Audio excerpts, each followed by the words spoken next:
Hey, everybody. What's going on, fellow dickheads? How's everybody doing today? I'm feeling pretty happy. Alex isn't here. She will be, but she's running quite late, so we're going to bust her ass. Oh, and we're going to talk about her, too, real pretty bad. We will definitely bust her tits about this one. Oh, fucking unbelievable. So, the story I got was that they had to get something together for a potluck dinner they're going to later. So apparently they started that at 1 o'clock so they could, I don't know. They had to get stuff together at a potluck dinner? For a potluck dinner. For a potluck They're dinner. going to one afterwards. So she's bringing us food, apparently. Oh, really? I wish. Are you serious? No. Oh, fuck. Well, then it's not worth it. Right? Well, our shows that we had before we had religion. We've talked about Second Amendment. Second Amendment. We had singularity, the technological singularity in mathematics. Talked about quite a few things. This one, probably one of the more controversial subjects of all time. And it's actually been in the news a lot lately. A lot lately. A lot of at least on social media, it's been on quite a bit, and a lot of scientists have been, going back and forth, kind of talking about it. But we're going to be talking about the idea of a flat Earth. That's right. And with us today, we have Mark Sargen. Now, Mark, are you with us? I am. Hey, Mark, how's it going? Pretty good. Could you, just to start, because I don't know a whole lot. I know I kind of reached out to you. I forget how I came across you. I think on Twitter. Pornhub. Yeah. Nice. And I figured, I'd kind of, I heard that you were kind of prominent in this field, and I figured, okay, well, this is the guy to talk to. We'll talk to him. So Sure. Could you give us a little bit of your background to at least get us started? Yeah. I started out back in the day. I actually played video games professionally, believe it or not, for a small publishing house out in Boulder, Colorado. You get paid for that? There are a few people out there that actually get paid to do it, to play. Get out of here. How much money can you make professional video gaming? Well, when you're working for a company, it's different. It's not like you're a ringer that's playing competitively. That's different. That's usually a South Korean thing or an Asian thing.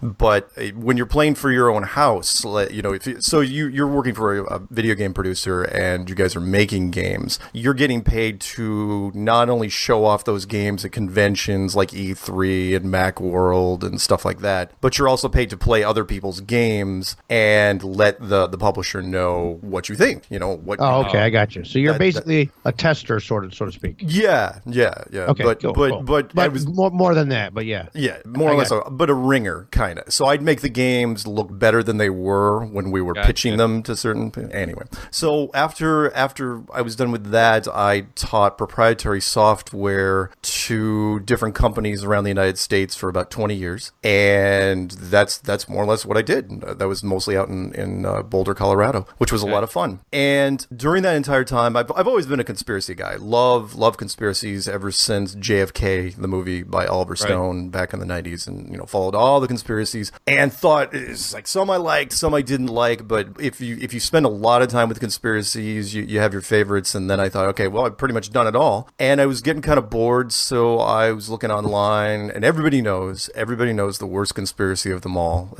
with a head and shoulders above the rest, is flat Earth, because it's dumb, it's stupid, it's ridiculous, can't be true, there's no way, it's the book on the shelf you never want to read, it's the DVD you're never going to watch, because we're all told since we're kids, it's debunked to children. It's the only conspiracy I know that's debunked to children. So I take a look at it one day. I figure, it's on my bucket list. I think I'll knock it out in a weekend, and it'll be, or less, a couple hours, because there's got to be some obvious reasons why there's no way. And I start pulling on some threads, and I initially got into it because I looked at a German guy's video who was talking about flights in the southern hemisphere, and he goes, look at all the stuff that goes from southern to southern, like Africa to South America, or South America to Australia. He goes, the connections don't make any sense. He goes, there's almost no direct flights. There's only like 5 direct flights in the entire southern hemisphere. Everything else bounces around the northern hemisphere. And I go, okay. He goes, the only way that could work is if the Earth was flat. You know, it was actually like a like the UN flag, Can I interrupt you for a minute? Sure. All right. So you were talking about you're always been into conspiracies, and I'll be real honest, they intrigue me. Like I read into a lot of these. I've looked into the moon landing. Where do you stand on the moon landing, by the way? Happened or didn't? No, couldn't. In fact, and not only did this answered for me why it didn't happen. That was what's bugged me for 10 years. Okay. That was a big one for me. Yeah. I was actually, and I don't even think Mike knows this because Mike you and were I on the moon. No. Oh no, I'm gonna knock you to the moon, Alice. Anyway, that was kind of one that I was on the fence for a while.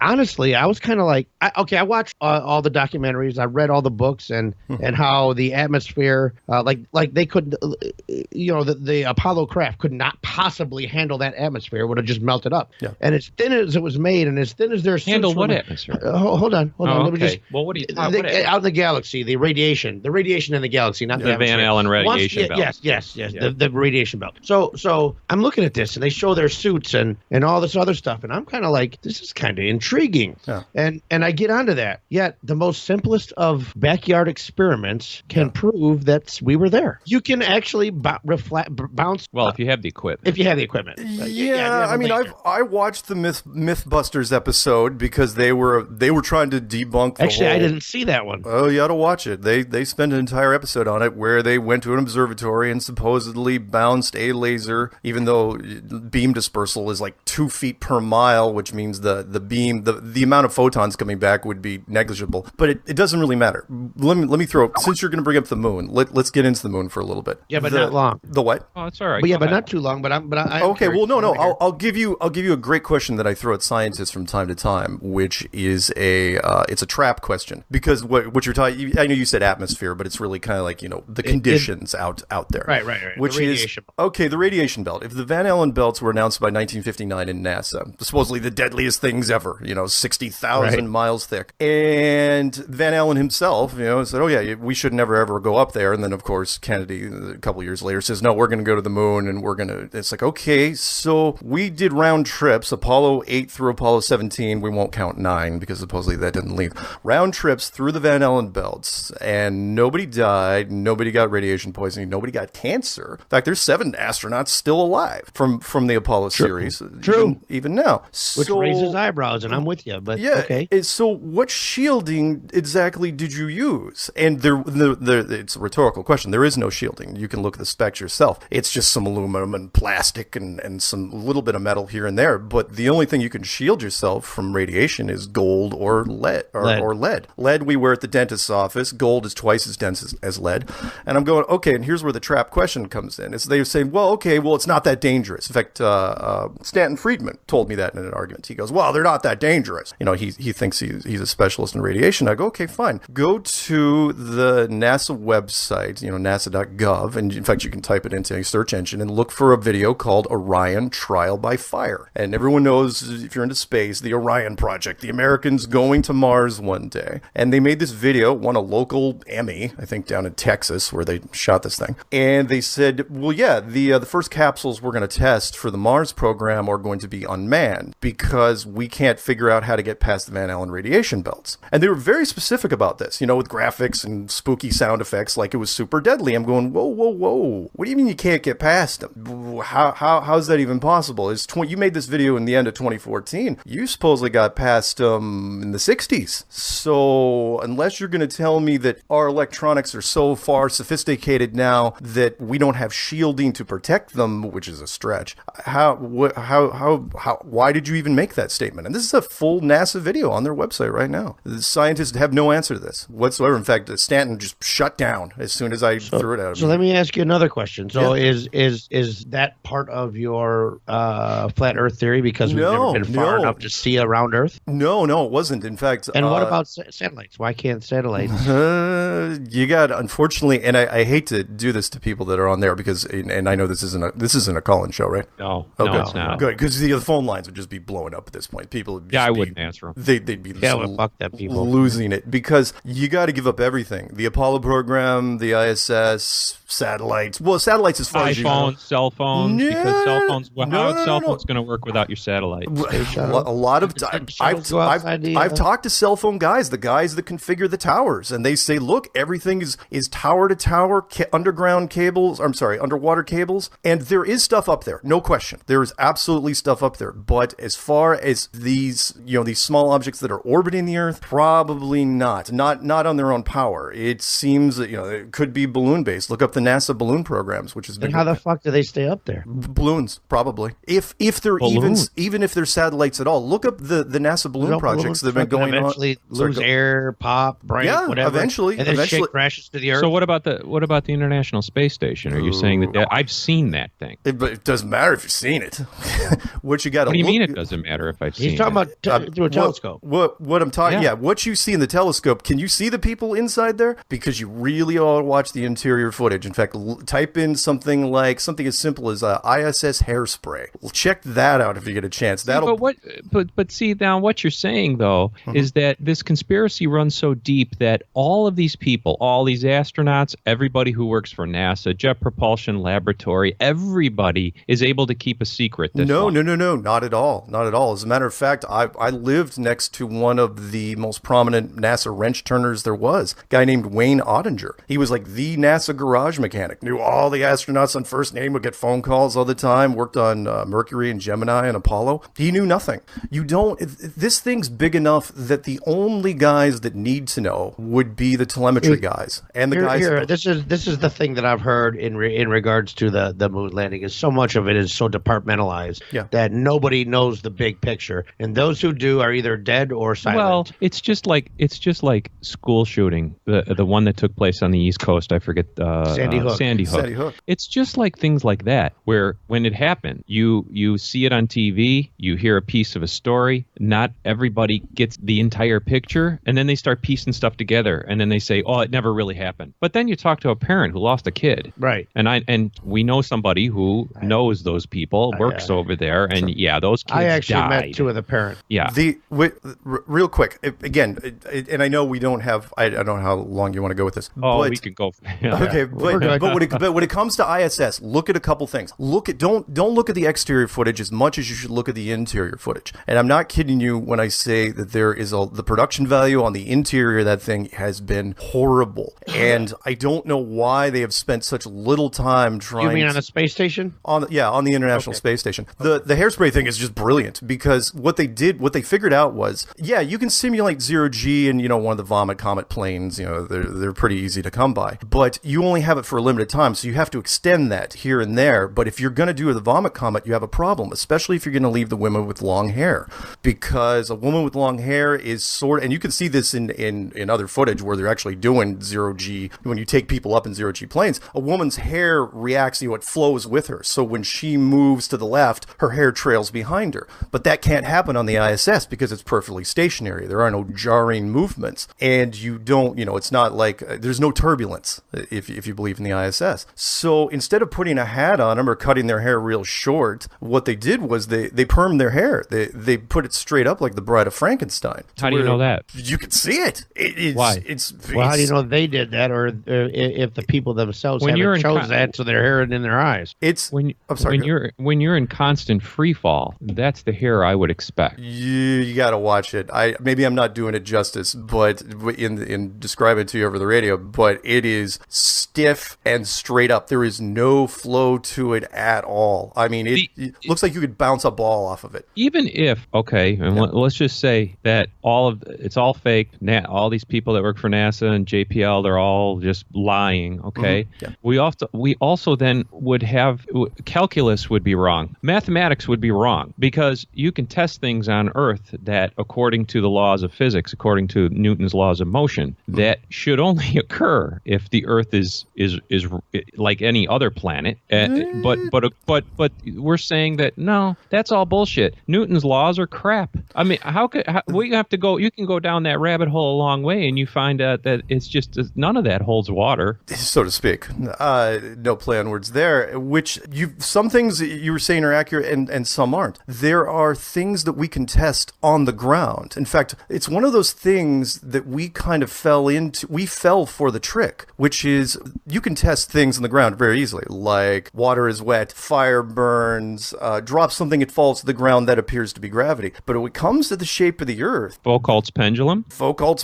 ways that cannot be simulated in any way, shape, or form. I can do a Foucault's pendulum at the equator, and it will react differently than it will at my latitude here in Chicago. So you also believe in the Coriolis effect, and that water drains differently in the northern and southern hemisphere? No, not at all. I mean, I don't know anything about the water draining, but the Coriolis effect, if you were to kick a football from there's a slight change in its trajectory, depending on what direction, if you're kicking, north to east, north south, you know what I mean? So shouldn't golf have to also apply to them? Okay. Sure, depending on the direction that they're hitting. Snipers should also take this into account. Okay, just to speak from somewhat military background, long-range snipers do take that into consideration. They take a lot of things into consideration. However, they're shooting at 300 to 400 yards. They're not shooting at 6 miles. Quicker. Yeah, and it's hard to. I mean, the velocity of a bullet is not going to change. It moves a lot different than a football or a golf ball. Sure. So I mean, it takes a lot to change the trajectory of a bullet. However, they take a lot of things into consideration, and that would be one of them over a long distance shoot. However, they very seldom shoot more than 300, 400 yards. Okay, so here's something I wanted to, because I just looked up the Van Allen.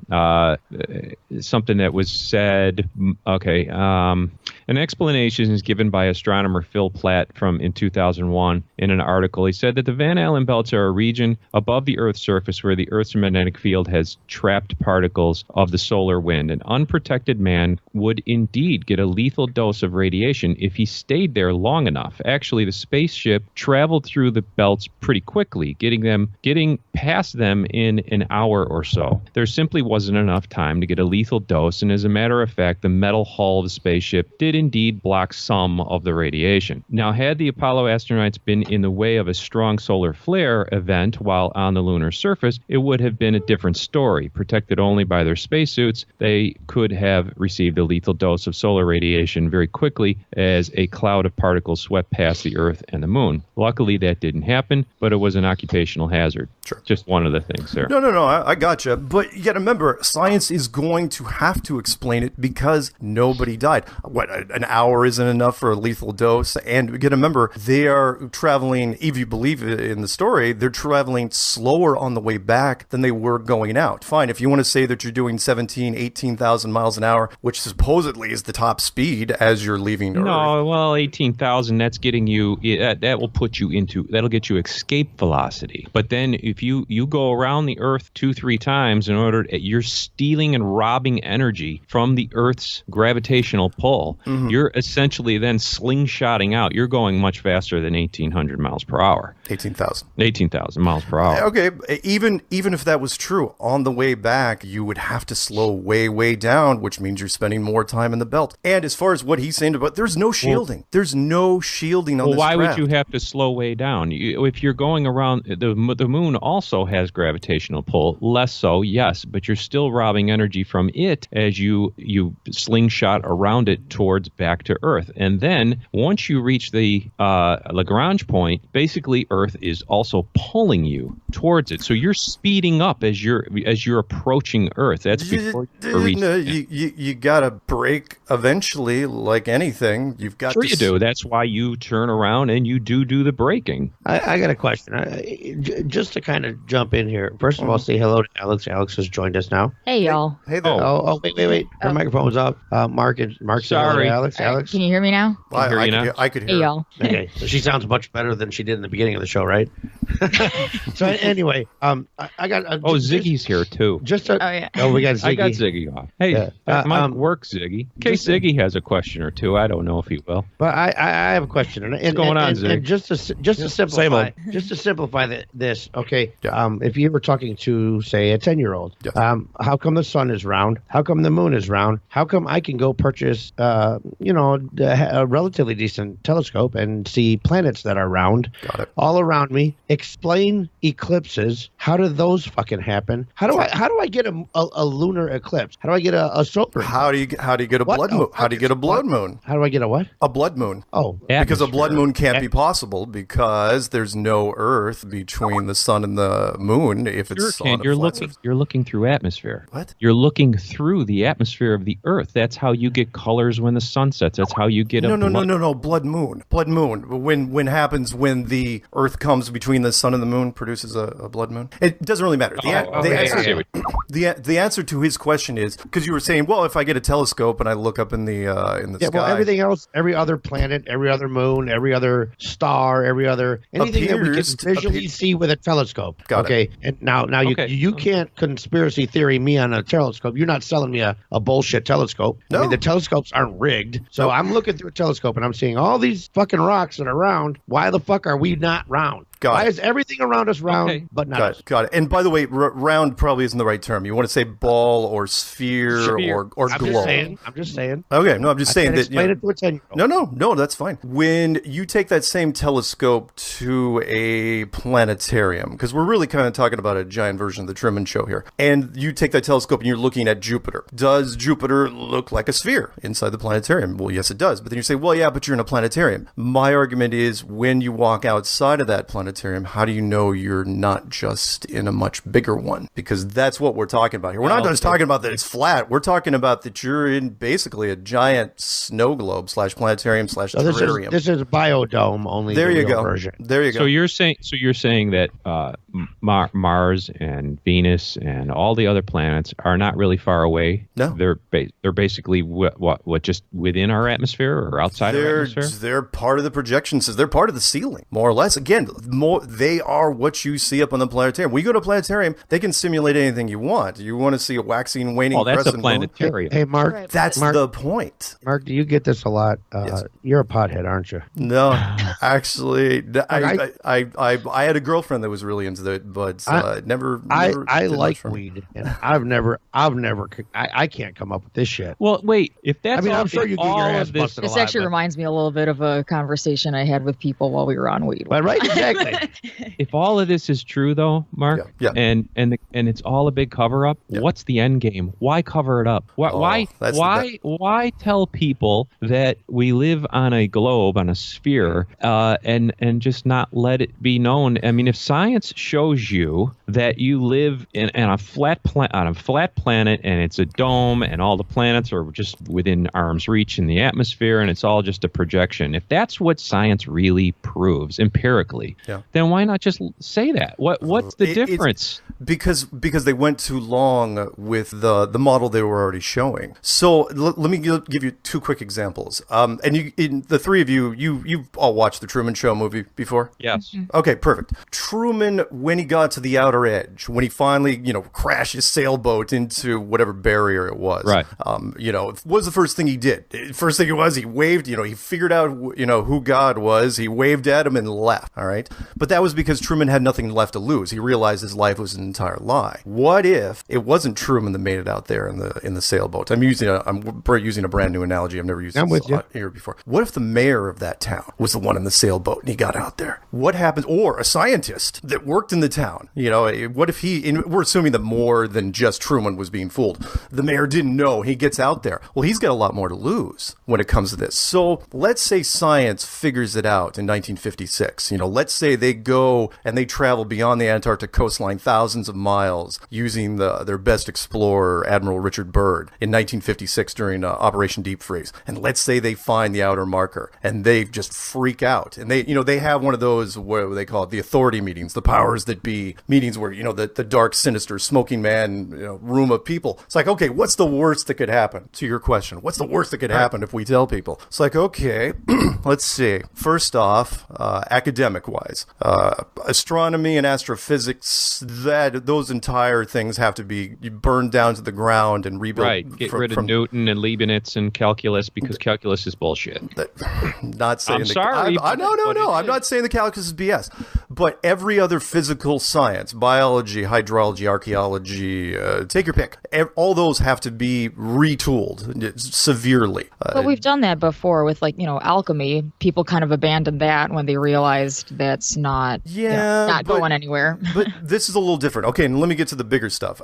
Economically, we have a lot of industries that are, especially in every country, especially the major industrialized ones, that are based on. The globe industry will go right out of business. Well, not that, but weapons industries. I mean, look at America's chief export right now is defense systems. We sell missiles and planes and ships and tanks to all sorts of countries.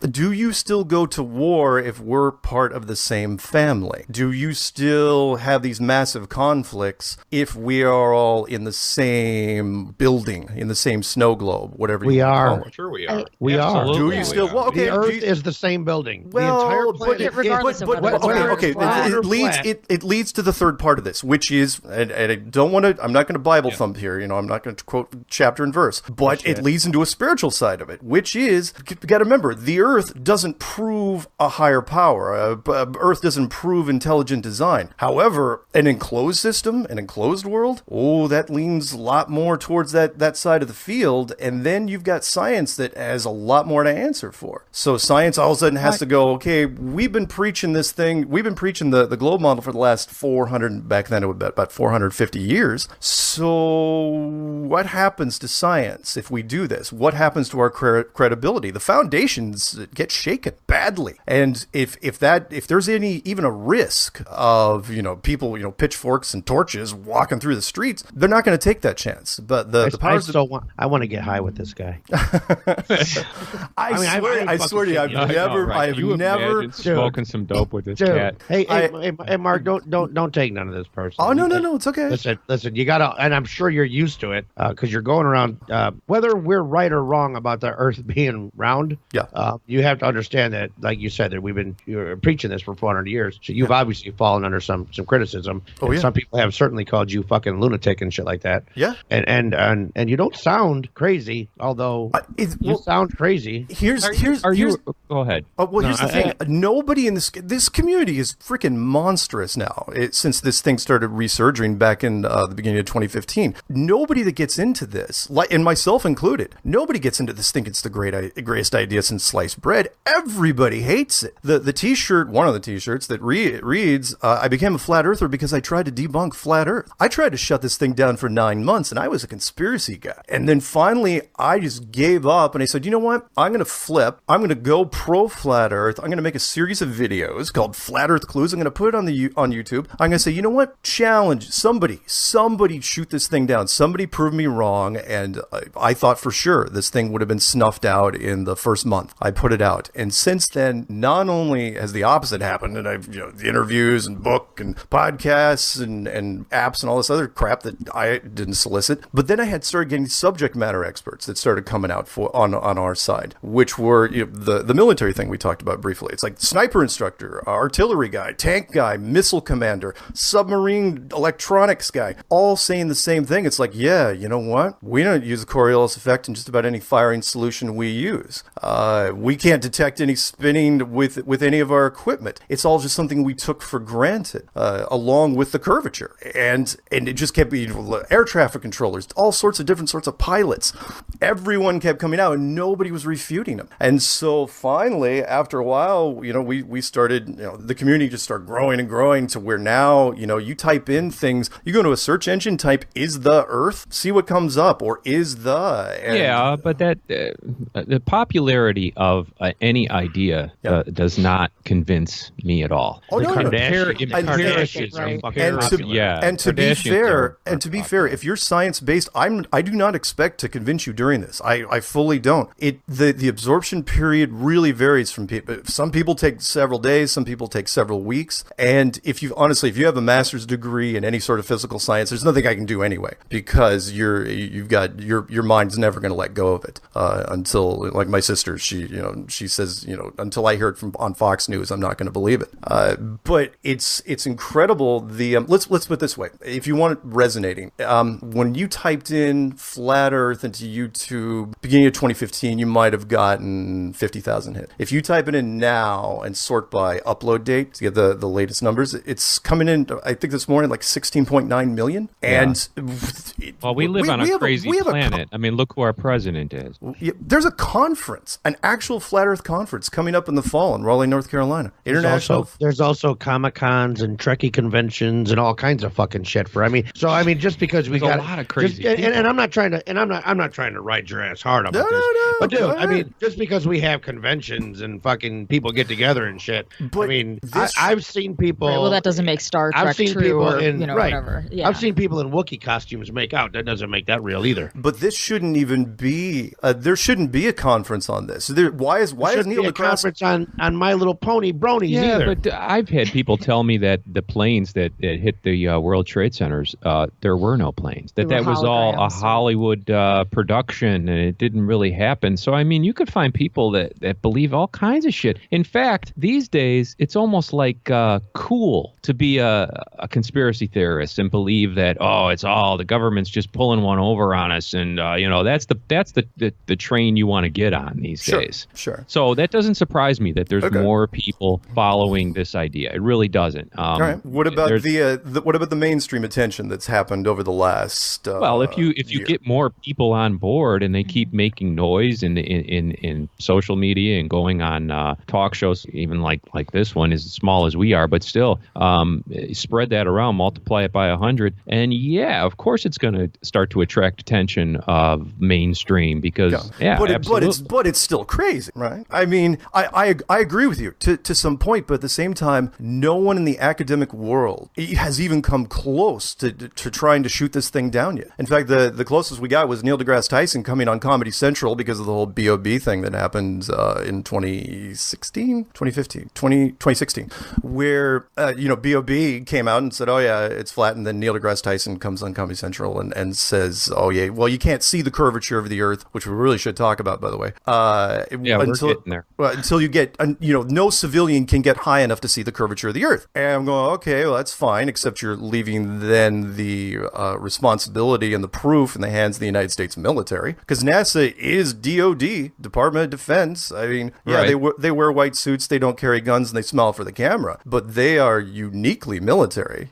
So there's millions of military personnel all across this world, and I'm not talking about just the United States military, but all kinds of military who are all in on the whole secret. No, again, and I can't be more adamant about this, which is almost, this thing is so big that nobody knows about it. This is a secret so big that when Antarctica was discovered to be pretty much made out of money and full of natural resources, they locked it down and put in the 1959 Antarctic Treaty, which also, by the way, was the same year the Van Allen Belt was announced, and said that no corporation from any country can ever set up shop there ever. And every country that becomes a power unilaterally signs this. China, Russia, UK, Australia, it doesn't make a difference. And you're saying, well, that doesn't necessarily prove anything. Well, it doesn't, but at the same time, if I'm an oil company, say I work for British Petroleum, and not only am I not allowed to go down there, even though there's oil down there, but I'm not even allowed to talk about it. I should be running a full-page ad in the London Times every week saying how great it would be for my company to be down there. You're not even allowed to talk about going down. And that was right after, the Admiral Byrd Operation Deep Freeze, where whatever they found, and for me, there was no doubt, they found the outer marker. They found the outer boundary of this place. They said, nope, we're going to lock it down. Even though the mountain range is made out of coal, uranium, oil, minerals, it's forever locked down in the name of science now. But 1959, Greenpeace wasn't even found until the 1970s. So basically the two options in a flat earth theory are either this is the hugest, craziest conspiracy theory ever, and it has to be true because it's that fucking insane, or it's just not true. Yeah, one of those two. But again, to be clear, it's so big that you don't want to really tell anybody about it. You don't even want people to find out about it on accident. Why? If you can help it, because we went over that a little bit. Yeah, it rocks too many things. I mean, science would have to look and I don't want to necessarily pick on the religious right, but you know full well what the religion, and I don't know what you guys we're pretty much atheists. Oh, okay, good. So that'll work in this case. Do you know what the religious right would do if they found out there may be proof of intelligent design? There would be some sort of handprint of God out there. Science would be on the ropes for years because so what you're saying is this is a handprint of God. Not saying that, but at the same time, because there's only one of two options. It's either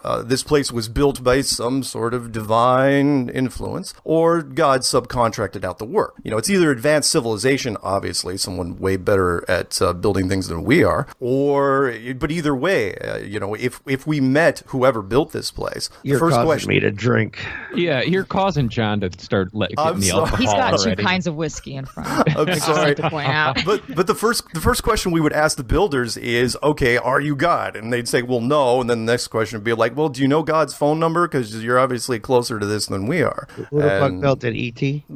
I don't know. Why is that? But wait, why do we limit ourselves to those two options? Why are we saying that either it has to be made by a God or he subcontracted it out? Well, it can't come about natural means. That can't happen.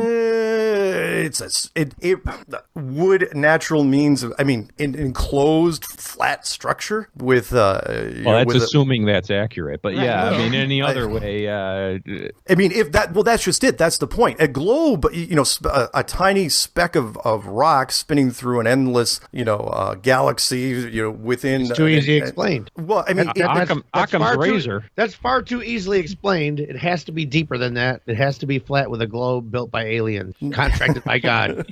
Dude, come on. I mean, seriously. I'm not trying to fuck with you. No, I can't help myself. No. It's good. You're talking about a fucking cartoon movie. I swear to God. I mean, I'm not trying to be mean, but it sounds so at the same it's so fucking far out there that I know. I'm gonna lose my shit. I can't. I'm listening to this, and you seem like a reasonably intelligent dude, and I kind of fucking dig you, right? You're smart, dude. I can talk to you hours about the whole video game. Smart. I got a line for you. You'll like this, and I don't want to blow your mind too badly, man. Trust me on this. You can't possibly fucking go out further than you already have. I can. Actually, I can. Here we go. Let's hear it. Ready? Okay, so here's a little thought experiment for you.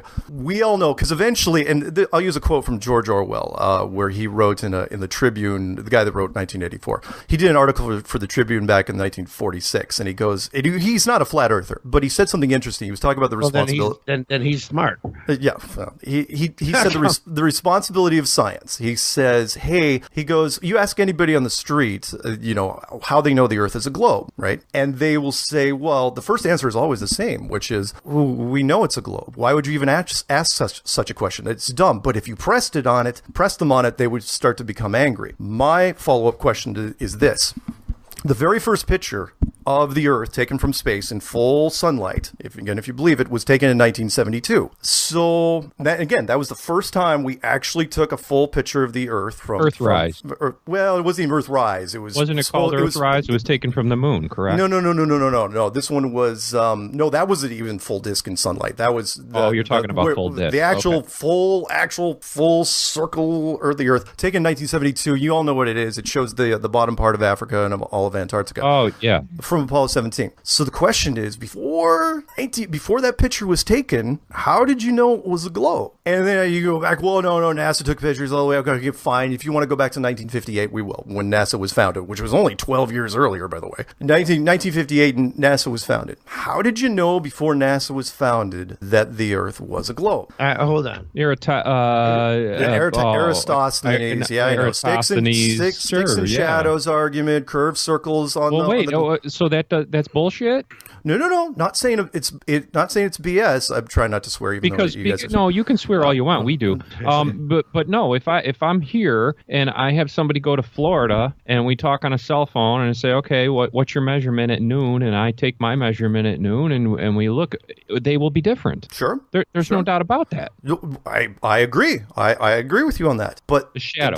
Again, sticks and shadows. I'm fully aware, but how can you agree? How can you agree? And then go ahead. Because sticks and shadows argument is, for lack of a better term, relative. Meaning, yeah, it works if the sun is 93 million miles away and hundreds of thousands of miles across, but it also works if the sun is much closer. Is it real? Is the sun real? Yeah. It's a real object, but it's... Why does it rise in the east and set in the west if you're in America?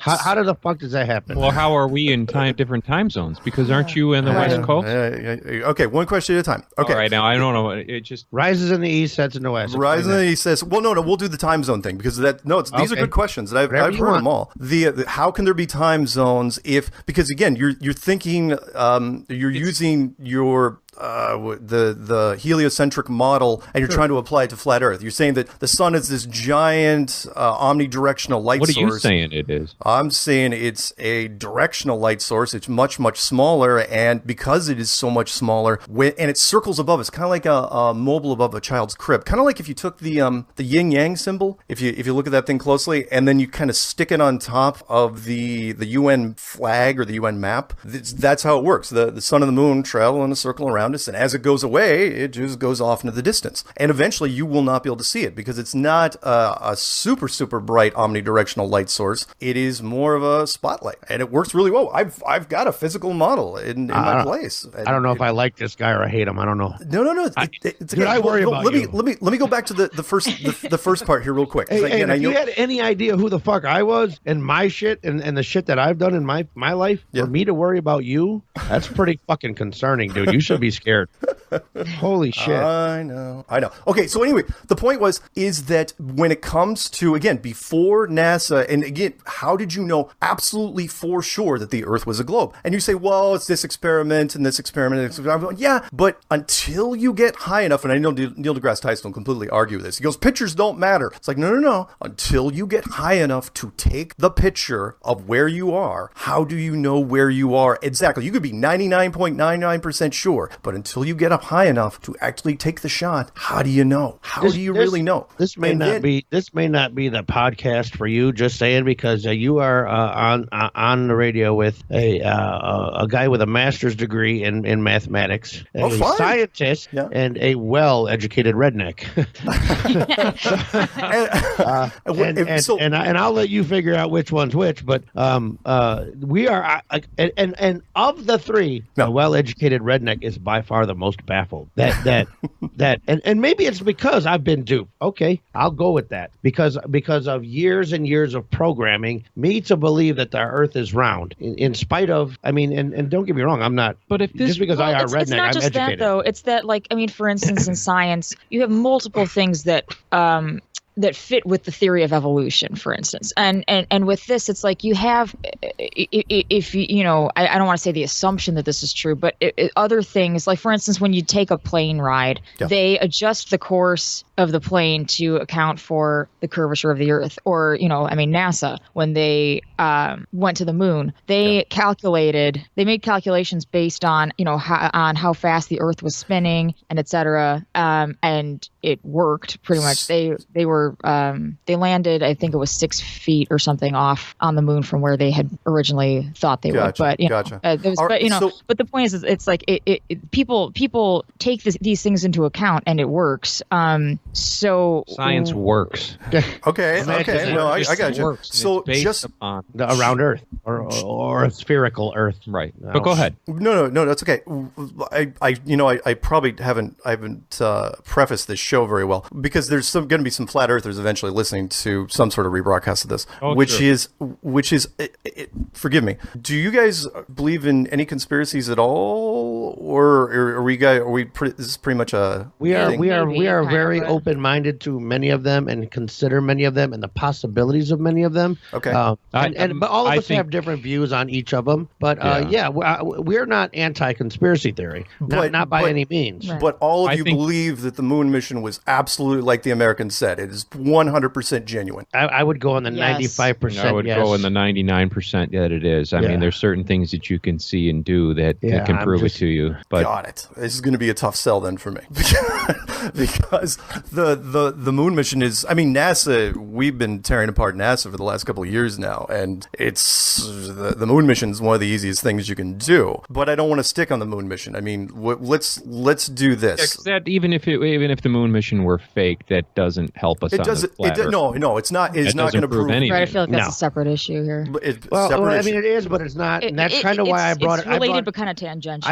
I brought it up in the beginning before you even got here, Right. kind of because I wanted to see where he stood on conspiracy theories, and that was like the main one, basically because it is kind of it is kind of important to the flat Earth theory. The moon mission thing. Let me at least spend 60 seconds on the moon mission thing, which is the moon mission kind of bugged me because as a conspiracy guy, I couldn't figure out, because I always like looking for the reasons. The big question, why? It's like, okay, why? Because a lot of people say, why would you fake the moon mission? I'm just going, yeah. I mean, being an American, you get it. It's like, oh, wave the flag, rah rah, go team. We're the greatest. I get that. It's like, okay, but it's not. It's a good reason, but it's not a great reason. And then when I got into this, that's when everything kind of clicked. When it came to NASA, it's like, oh, I get it. I get it now. It's you don't want to fake the moon mission. You have. I needed that one. You have to fake it, because if you don't, eventually, sooner or later, one of the subcontractors is going to get involved, and the corporations, and you do not want the private sector anywhere near this for as long as you can. Which is, and you say, well, Virgin Galactic and SpaceX, yeah, but they're very, very recent compared to the guys that could have gotten into a long time ago, like Lockheed Martin or General Dynamics or Boeing. You do not want them doing anything on their own. You have to militarize space, and that's exactly what they did. And, in '58, NASA was founded, and when they did that, it was a brilliant move. In fact, the big moves. But it was partially because the original rockets were based off of military missiles that were already in existence, so it made sense. Yeah, it did. Okay, but now that we have, let's go with Virgin, because Virgin is SpaceX is probably a better one. Let's go with any one of them. Just pick one. Okay, how can the government and NASA and all the powers that be and whoever is ultimately in charge of this, keeping the flat Earth theory quiet, thing, whoever is in charge of that, how can they possibly let that goofy old guy from Virgin Atlantic come up with this? He's going to fly to the moon shit. How can they allow that? Quick correction. Branson from Virgin Galactic. He's not going anywhere. You're thinking of such a silly Elon Musk from SpaceX. Yeah, when he announced that he's going to be. I'm sorry. Go ahead. I'm sorry. But it was. I mean, Virgin is Richard Branson. Virgin is. He's the old guy you're talking about. Right. And he's one of the original guys who was going to privatize. But we're talking about SpaceX, who stands a much better chance of getting there. But I'm just saying. I'm just saying. Go back to when Virgin first started. How can the fucking powers that be who want to hold on to this flat Earth theory and keep it a secret allow him to do such a thing? If this super guy or group or board or whatever who's keeping this secret is so strong and so powerful that they're able to shut people down from going to the fucking Antarctic, why can't they stop this cocksucker from building a fucking rocket? Well, that's just it. They stopped him for the most part. He hasn't sent anybody anywhere. They delayed and testing. Not yet, but they're working on it. They've been kicking that can down the road. Virgin Galactic, I don't even know how. For like 15 whole fucking years. Rocketry is not easy. Right. It's not an easy thing. It is. Okay. Well, no. And to your point, if rocketry isn't easy, then how in the world is SpaceX even making the claim that they're going to be taking tourists around the moon? What, a year from now? Slingshot around the moon in a fucking Tesla. Please. In a booster that's never been tested, in a capsule that's never been tested. We don't even know who the pilots are. We don't know who the passengers are. And they say they're going to go around the moon. A lot of things look impossible until you establish the goal and actually go after People it. People said we couldn't walk on the moon, and when they try this next year, they're going to be breaking just about every unwritten rule that NASA has ever kept over the last 60 years. One is, let's take the fact that never in the history of space travel to date has any exterior shot from any astronaut, I don't care if it's Mercury, Gemini, Apollo, Soyuz, the moon, has ever taken a 180 degrees or better panning shot. No one's ever turned around with the camera running, ever in the history of that. They're going to break that rule supposedly right off the bat. No camera ever from the launch pad all the way up to wherever they're going has ever left the Earth and come back with the camera running, ever. What about mushrooms? You've done mushrooms? No, I actually thought about it when I was in college, but because I saw some guys that were laughing in the hallway. It's pretty good shit. Well, I've heard some good and bad things, but the ones that make you laugh a lot, I've heard. I like those. I've never seriously never done it. I'm about as normal. Well, I'm relatively normal. I'm pretty eccentric. Oh, but I don't know about that. That's a big negatory there, buddy. If I would have been shot down in the first couple months, I would have quit this thing in right immediately. I would have said, some professor. So you're riding this out just to see how far you can take it. To be fair, though, you're saying that nobody can refute, or nobody's come close to refuting this. But the thing is, if you and I use you kind of referring to everybody in your movement, not just sure. No. But if you were going to dismiss out of hand like all the pieces of evidence, like, well, the pictures are fake and this is fake, and then I mean, that's like there's only so much that you can do. It's like I can't help that's it. just it. Show me that, because you're going to say, well, what can eventually you guys are going to get to the question. It's like, what will shut this whole community down? What can we do as a science group that'll shut the community down? It's like just so that you're clear before you go too far. The three of us sitting at this table, we honestly don't give a shit. You are talking to three people who could give a fuck what you believe, and we are so laid back and easygoing. The weight room is calling me. I can damn. Yeah. And dude, and as much as I'm riding your ass and busting your balls, it's dude. We can go snort moonshine and drink cocaine all night with hookers. I don't give a shit. We can hang out. We can have fun. It's all cool. You believe what you believe. We're not we're not out here to shut you down. We're actually here to give you a voice. And this was a huge thing. When Mike brought this up, I'm like, I can't wait to get this guy on. I want to hear this because I've looked into this, and to me, the whole thing sounds like shit. I mean, all the way across the board. So I wanted to hear somebody, because I Googled you, and I saw your pretty little face in your Green Lantern shirt on one of them. So I saw you, and I'm like, well, maybe this guy's pretty smart. I mean, I want to hear what he has to say. But the more you talk, the more, I mean, even I'm kind of, and listen, I'm by far the least educated of the three sitting at the table. Yeah. But I'm kind of like, dude, you sound fucking insane. Like a good kind of insane. Like again, let's go snort some moonshine. But come on. In fact, I thought I was insane when I built the first video. In fact, that was the first line. Right. Thank you for being objective. The first line from the video was, "It's insane. It's ludicrous." In fact, if you don't laugh at this thing with the first time you hear it or get angry, then there's probably something wrong with you, because it's the conditioning. It was so easy to do. You just put a globe in the classroom when you're 6 years old. You leave it there quietly in the corner until whenever you decide to quit school, and that's it. It's easy. That's all anybody knows. It's like, this is where you live. Period. Okay, but let's be honest. The globe in the classroom and its little subconscious message from off in the corner really has very little to do with why the three people sitting on at this table on these microphones talking to you believe that the Earth is round. Are you sure about that? Oh yeah. Because other than the globe in your classroom, what NASA footage would you produce? Because eventually everybody's going to lean on a space program. And if it's not NASA, fine, it's going to be one of the other space programs. Well, here's the thing. I could produce NASA footage till I'm blue in the face, but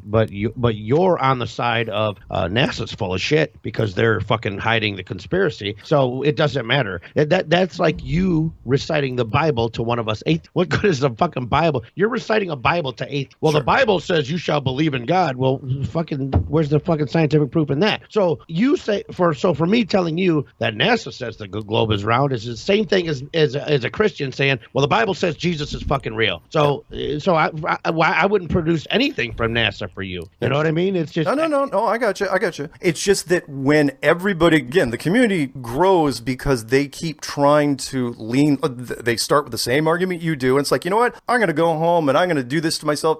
Figure out what this is just so I can sleep well tonight, and I can smugly say, well, I'm not calling you guys smug. Smugly say, you know what? Those people were a bunch of crap, and here I'm. The world is exactly what I think it is. It's the Tommy Lee Jones line from Men in Black, and that is, people like they think they have a good bead on things, and that's how everyone starts when they look at this. It's like, we know it's a globe. How do you know it's a globe? You think we've been visited by aliens? How did you know? Wait. How did you know it was a globe? When I know you guys probably aren't old enough. How did you guys know in the 1960s that it was a globe? Eventually, you're going to have to go back. Eventually, you're going to have to say the same thing that everybody does. Well, science told us. It's not something a couple of us were born right around then. Really? Oh, okay. Very late. Yeah, our lovely Alex Alex was a late bloomer, but Mike and I are fucking old as shit. Her picture looks. I'm looking at her graphic. She looks pretty young. You should see her real John picture. should speak for himself when he calls us old as shit. Yeah. Well, I'm old as shit. I'm actually like a year or two younger than Mike. But Okay. Let me throw one out you because you guys I know have been on the offensive, but we got to bring up the curvature thing eventually. All right, come on. Yeah, we need to do that. So the flat Earth community has been absorbing a lot of mainstream science stuff just to help our points. And one of them, one of the first ones we did was the curvature of the Earth, 8 inches per mile squared, which means, for those people who don't know math very well, and I had to look it up too, to be honest, which is 8 inches times every mile times itself. So if it's 2 miles, it's 2 times 2, which is 4 times 8 is 32 inches. 3 times 3 is 9 times 8 is 72 inches. And it just gets worse from there to when you get up around, 50 miles. That's 50 times 50 times 8 inches, which is about almost 1,700 feet of curvature. 1,700 feet on the other side of the hill. And because eventually, I'm really surprised you guys haven't brought this up. You guys must be pretty intelligent because a lot of people will say, well, you see boats go over the horizon and they go hull first and then they disappear off into the distance. And, or they'll say, well, you fall off the edge. But the boats going off on the horizon is very, very interesting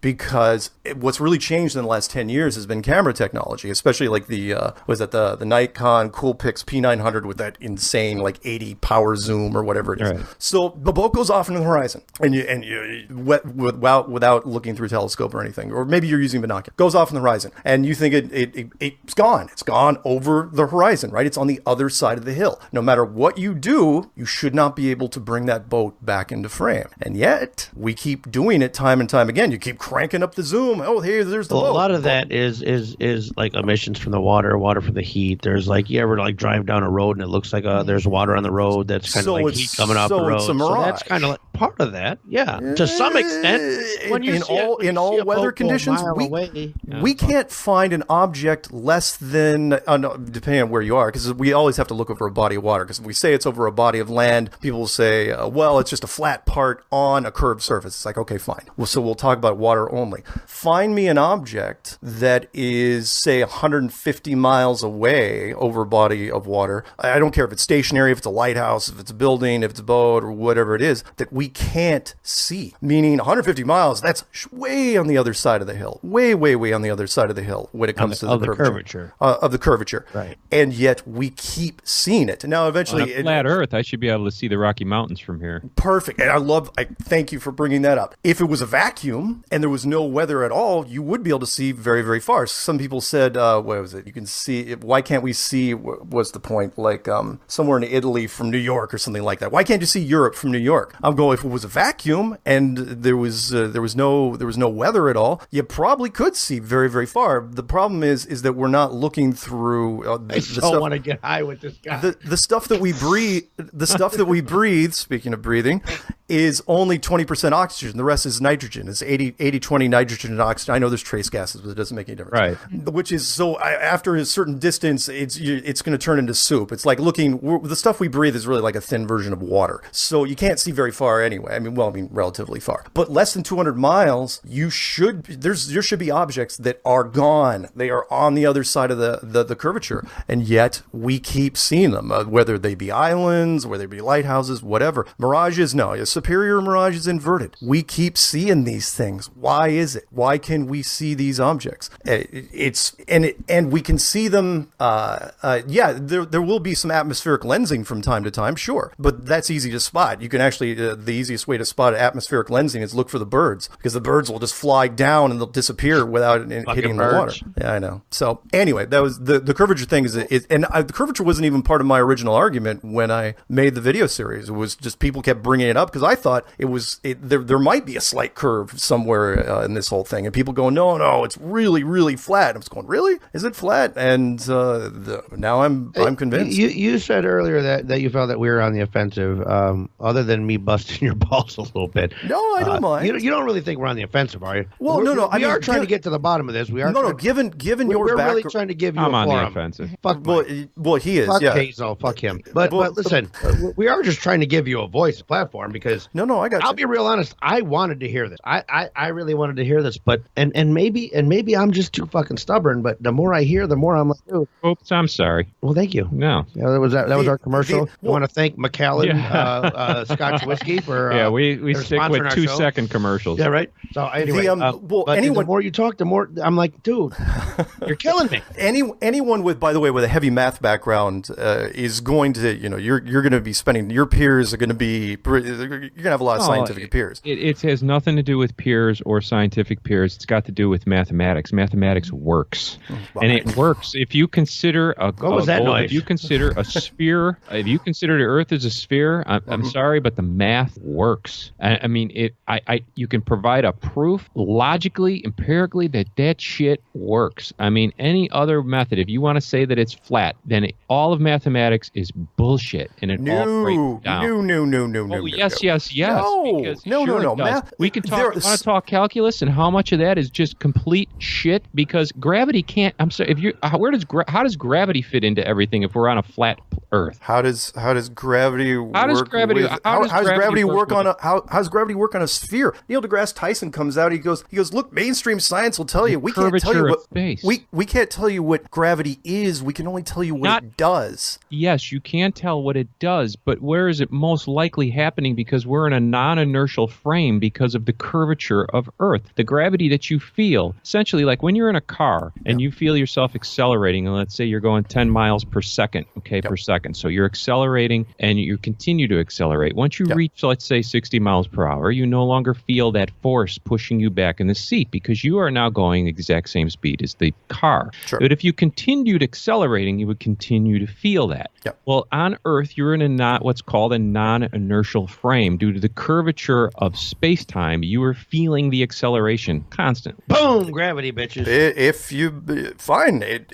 In a heliocentric model, that's work. That might work, but it also works on a flat enclosed system. How? What is gravity if we are just a snow globe on somebody's desk? It's just a force that pulls straight down. What's the snow globe sitting on? What's the desk sitting on? Well, that's just it. Well, I try to live one world at a time if I can. But then we're the only ones that are flat because Jupiter's round, Mars round, the sun is round, the stars. Go to the Hayden Planetarium.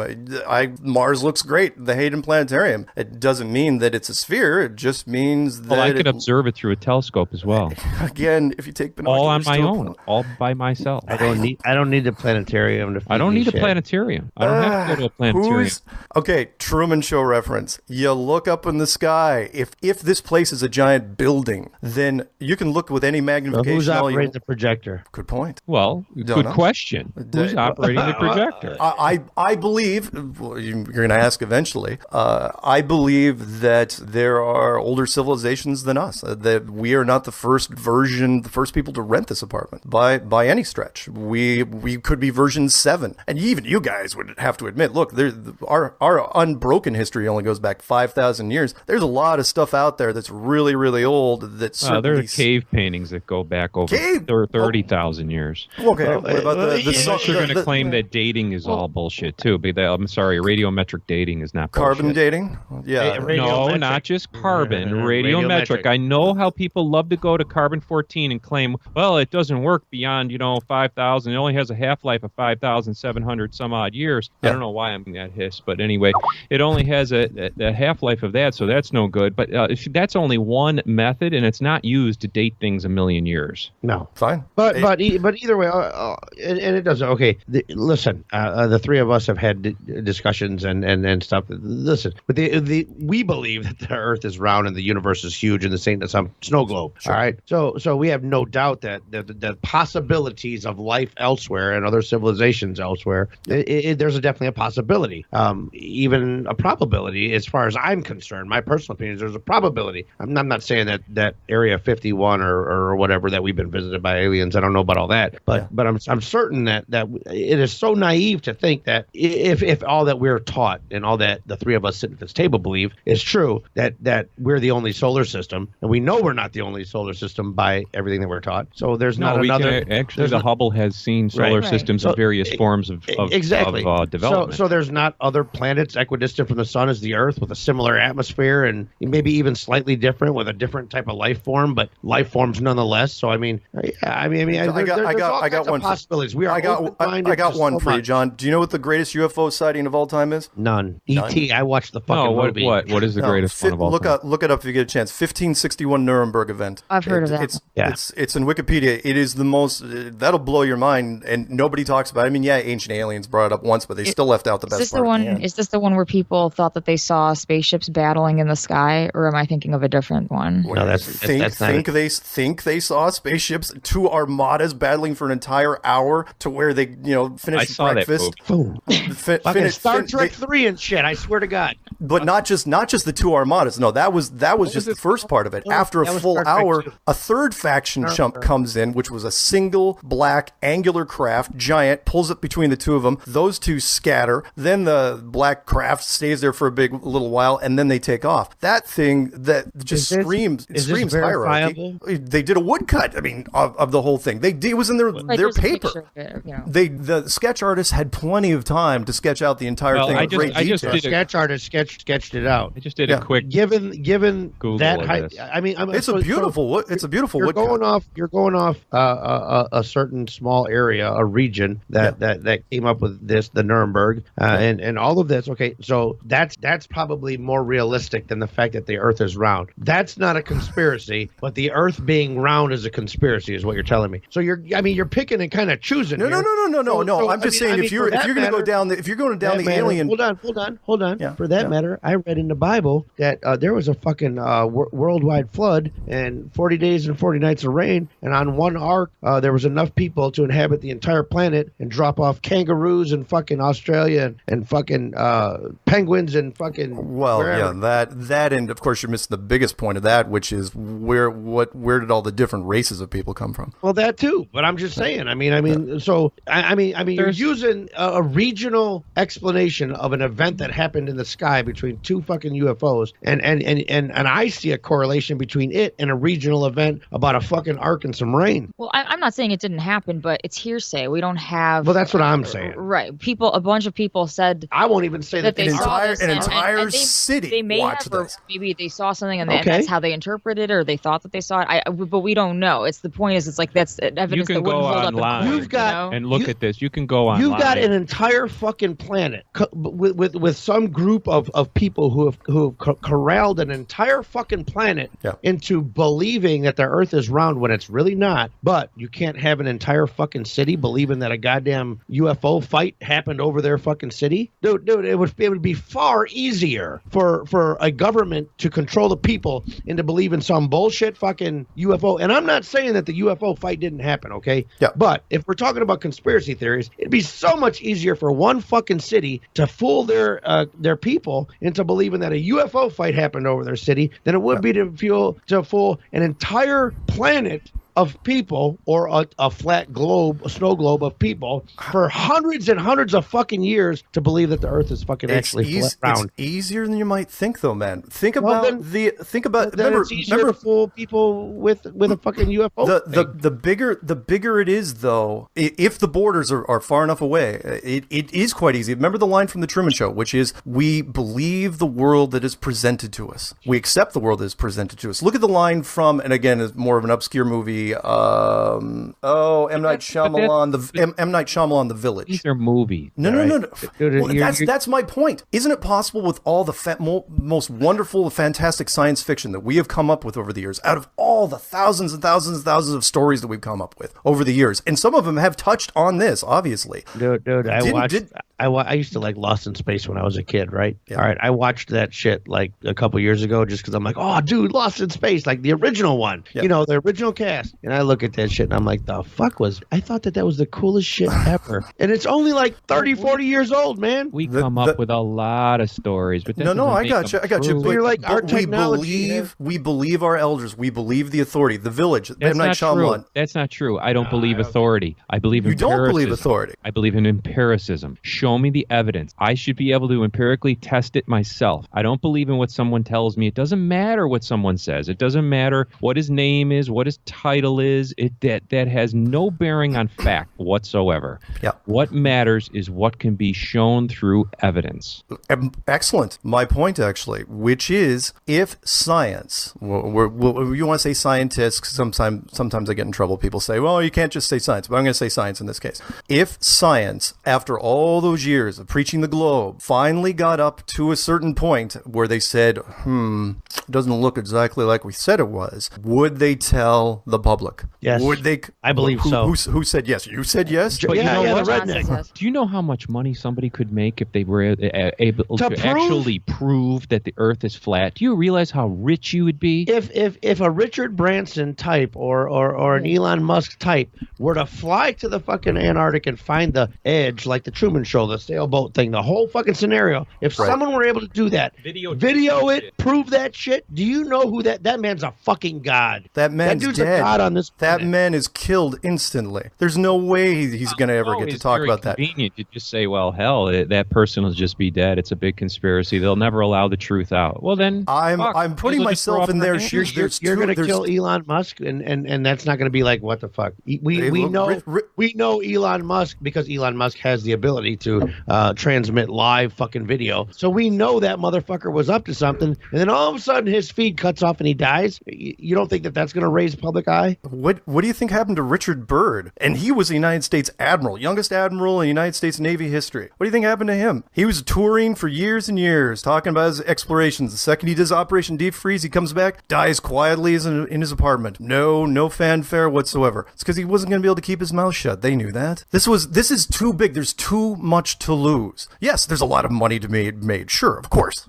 But that's from an individual standpoint. The greater good always wins out here. We're kind of running low on time, so why don't I don't know if we covered it or not, because we've been kind of all over the road, but the whole curvature of the Earth. And give me 2 seconds. Sure, the 8 inches per mile squared. Hold on a second, Mark. Hold on a second, Mark. I'm going to give you 5 seconds right back to that. Sure. I Googled Nuremberg 1561, right? Yep. And the first 3 things I see are Nuremberg 1561 debunked. Now, I haven't looked into them, and fuck all that. It is the internet, so not everything, in spite of commercials, not everything on the internet is true. But why are the first 3 things that popped up? Look at the wiki entry on it. I don't fuck a wiki entry. Goddamn wiki is more of a fucking consensus of what people think happened than facts that actually happened. So I'm not going to change. Yeah, right. Yeah. I can fucking fix that shit right now. So I'm not going on wiki, and I'm not saying fuck you, you're wrong, and I'm not saying fuck you, I'm right. I'm just saying you said Google it, right? Yeah. So I Googled it. The first 3 things that popped up are debunked.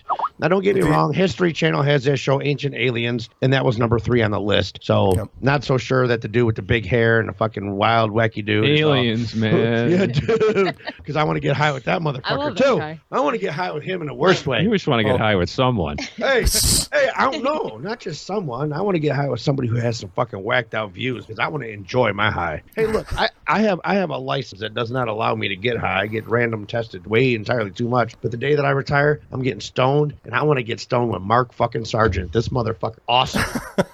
This dude slays me. Him and I are getting some strippers and some weed, and we're going out. You don't have to smoke no weed, Mark. You should go to the conference, dude. I don't know if I could handle it. I might get arrested. I couldn't, dude. Hazel has a hard time taking me out in public as it is, so I'm pretty sure you can't put me in that crowd. I can handle one of you because you're pretty cool. You've taken an ass whooping kind of hard on I don't mind. Actually, I pretty cool, and I appreciate it. I honestly appreciate it. I really truly do. And this is not a lot of what I do on the podcast is a little bit of John amplified, because I am kind of like this, but usually amplified. But you have actually got me real. This is not fucking amplified. I am like, what the fuck, dude? You have got me in a whole different John. So I appreciate you talking more about the curvature. I didn't mean to interrupt you. I'm sorry. Go ahead. No, it's okay. Was I supposed to, or was John? I'm sorry. Was What's that? Me, Mike? Yeah, you, Mike. Yeah, I'm John. I'm the drunk redneck that and I mean I'm getting drunker as we go, dude. Who's supposed to talk about the curvature? Is it me? Well, you go right ahead. Oh, okay. You. Well, the curvature thing. When it comes to the curvature, what I already explained. Find me a scientist that will come forward and say, okay, because that should be the easiest one. one of the reasons this thing is resonating so easily is because, you know, a lot of people live on a coastline or near some body of water. So everybody goes out there with a camera and starts shooting stuff. And the YouTube's got all sorts of videos on it where it's like, oh yeah, here's a ship, here's a lighthouse, here's a building. The Chicago skyline, perfect example, 52 miles away. Shouldn't be able to see any of it. Shouldn't be able to see a single building of that thing. It should be a couple thousand feet. Not even right. Hold on, back up a second. But why shouldn't you be able to? Do you have like math to back that up? No. Your curvature of the math when you were talking about 8 feet per mile and 8 inches per mile times itself. Okay, so 50 miles out. Why? And I understand the whole times itself. 50 times 50 times 8, which is about 1,700 feet. I'll do it for you. No, you can punch it in if you want. No. I'm looking things here. Yeah. I'm not math illiterate. That's okay. I actually. I was doing it in my head. As much as we joke on this show about me being a redneck, I actually am college educated. I got thrown out. Yeah, did you? Yeah, making explosives on campus. That's a whole other story for another show. Wow. Dude, now I'm totally getting high with this guy. Fuck. All right, so maybe you should have stayed. I've never heard that one before. Dude, I'm sure you haven't, dude. I am so sure. And look, if I didn't think you could take it, I wouldn't bust your ass. I know, that's all right. Come on. But anyway, how much money did you make fucking playing video games? Quite a bit. Like, what's the average salary of somebody who was doing what you were doing per year? Back in the day? What was the day? This was years ago. This was mid '90s. Oh, so you were like Atari and shit. Did you fucking No. That was back when. Do you know games at all? Somewhat, yeah. Like Doom 2 and the first Quake, Warcraft 2, stuff like that. Okay, so how much does a guy like that make in the mid '90s? Mid '90s, $50K, which was pretty good for the mid '90s. That's huge in the mid '90s. Okay, yeah. But they only make about that now because it's kind of a saturated market. Well, yeah, now it's different. Now, and it's not as. I mean, you can't. You don't even get hired for that. Back then, there weren't a lot of people that actually played. You had these companies that made games and nobody played them, which is why I got hired on. Anyway, go ahead. What again? When it comes to the curvature, we didn't make up this math. This is mainstream science math. We just said, okay, what shouldn't we be able to see over a body of water? Or again, I still like the salt flats, even though people say, well, the salt flats is just a flat piece of land on. Sorry, my voice. I need water. Hang on. But it's 8 inches times every mile times itself, and there are objects there. Yeah, the bottom will be cut off in some cases, but that's mostly atmospheric lensing. The point is, you shouldn't be able to see none of it from a certain distance, and it's because it's on the other side of the hill. Sarah Palin can see Russia from her house because the Earth is flat. Actually, Russia's pretty close. Fuck you, Alex. That's fucking high five, Alex. That's fucking rock shit. But again, if the atmosphere wasn't there, if it was a vacuum, you would be able to see it. It's also a refraction in the Earth's atmosphere. So it's not like you're looking at things in a vacuum. Is refraction going to give you a perfect image? Hold on. Fuck 8 inches a mile. Fuck a refraction. Fuck all that. All right. As we go on in society, science improves itself, and that's the beautiful thing about science. Science has no definite answer. This is pretty close to what we think, given on what we see. All right, and that's basically just a summary of science, because science is not definite. Science is not fact. Gravity is not proven. Science tells you what is likely and what is unlikely. Right, it doesn't tell you truth. It also can tell you what things are wrong. Right. This is the best we can give you, given on what we know. And that's basically what science says. And it will tell you that on what is likely and what is not likely. It tells you what's likely and unlikely, but it also tells you what's wrong. So it can tell you. I don't know. The Earth is not held up on the backs of an infinite progression of turtles, for instance. The elephants on the. I saw the fucking picture. Although Mark might say different. No.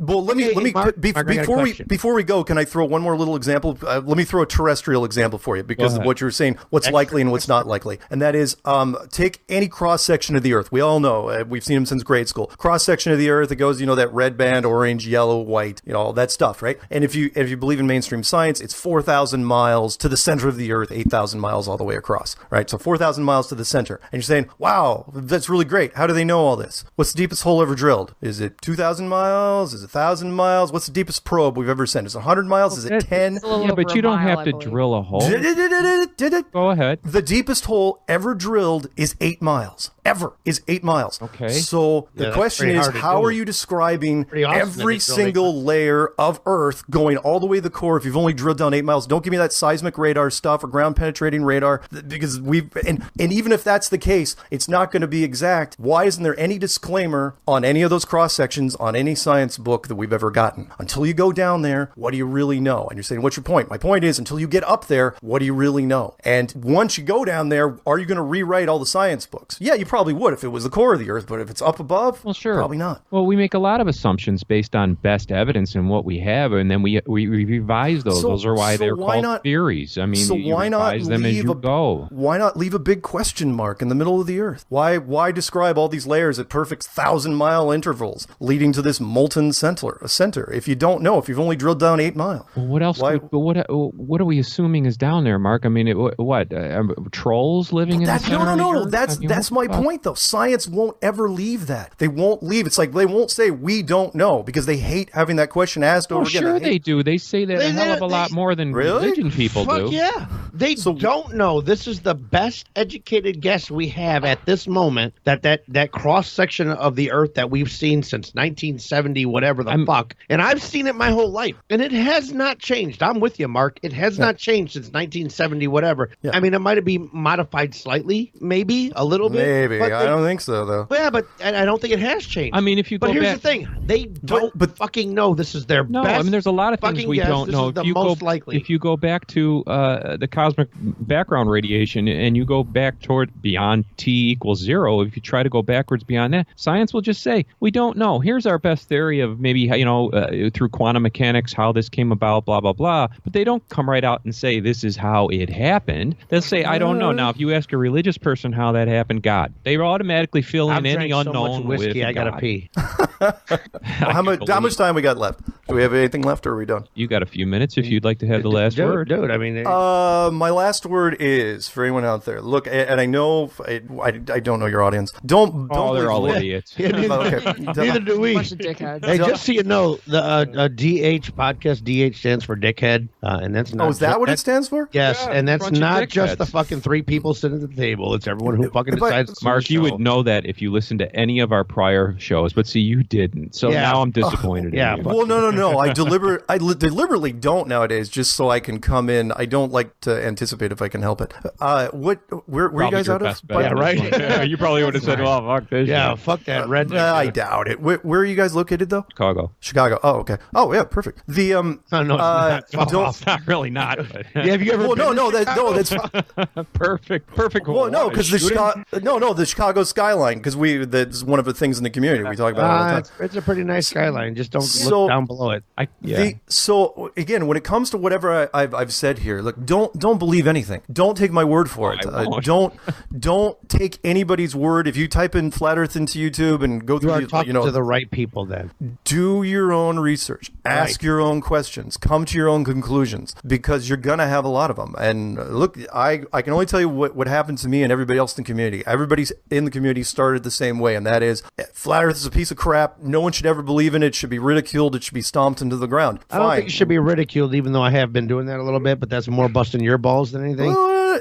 It's natural. That's what everybody does. I literally was banging my head on the keyboard when I first looked at this thing, because I was physically embarrassed to click on my first flat Earth video. Physically flushed, because I was going, and I couldn't figure out why. I was like, why am I embarrassed? I've looked at transvestite, alien, Bigfoot babies. It's like, this shouldn't be anything big deal. That sounds like my porn history. Sounds like his search engine. Delete your browser history, man. And I'll get but at the same time, once you keep digging into it, I will end it with this, which is, if you like your life your way it is, you think you got a good beat on things, you get up in the morning, it's like, yep, I'm pretty sure I know what's what. Don't look into this. Don't open the box, because once you open the box, if you look in long enough, you're not gonna be able to close it, and then you'll end up like me, spouting out stuff and going on idiot shows like this, trying to defend your position. These fucking idiots, Mark. No, not at all. I enjoyed it. Thanks for coming on. Where are you from, Mark, by the way? Originally, Seattle, Washington. Oh, there's a lot of pot out there.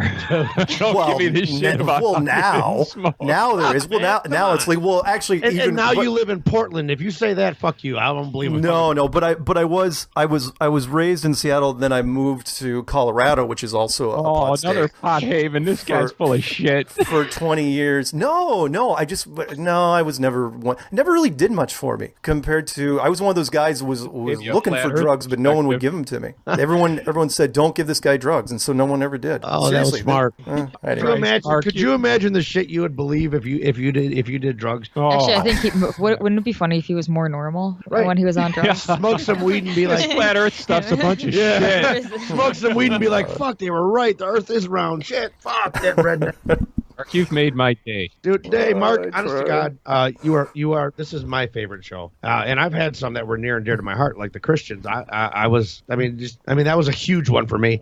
This is by far my favorite. And I do appreciate the way you take a beating, because, we've given you one a little bit here. And I do like you, though. You're a smart guy. Well, thanks. And honestly, I am going to look a little bit into this. Probably more for shits and giggles than. Can I do a 10-second plug? Go right ahead. Please, your website, your Twitter name, whatever you want to give. Oh, no, I don't even want to give out the website. Just make it easy for everybody. If you want to look what anyone's done in the community, just go into YouTube, type in Flat Earth. If you want my stuff, type in Flat Earth Clues, and you will find it. But there's a lot of stuff out there. Okay, all right. Have fun. Yeah, hey, we're here to push your. As crazy as we may think it is, we're here to push your fucking agenda. Share it with everybody.